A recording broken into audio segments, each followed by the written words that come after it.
ស្ដីពុកម៉ែបងប្អូនអរគ្នាហើយនេះគឺជាទឹកដីមូសោមនៅខាងវែវែងឥឡូវនេះជាស្ទឹងស្អាតហើយហើយនៅភ្នំយើងខាងលើកប់សេរីភ្នំស្អាតហើយបងប្អូននេះមើលព្រៃខាងនោះស្អាតមែនតើបែរទៅស្អាតស្ទឹងនេះមើលភ្នំមើលអីស្អាតបងប្អូនហ្នឹងហើយអត់បានចេញវីដេអូយូរឥឡូវមាន vlog ដែលតែប៉ុណ្្នឹងឲ្យបងប្អូនមើលស្អាតហើយបងប្អូនអើយអញ្ចឹងមិនថាឲ្យជួយថែរក្សាគ្នាព្រៃឈើស្អាតផ្លូវទៅខាងកោះកុងបងប្អូនផ្លូវទៅខាងកោះកុងផ្លូវឡើងកស៊ូអស់ហើយស្អាតណាស់អត់មានពិបាក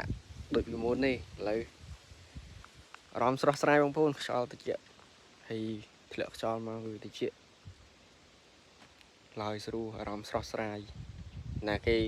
stress អីអាចយក stress មកបោះចោលនេះបាន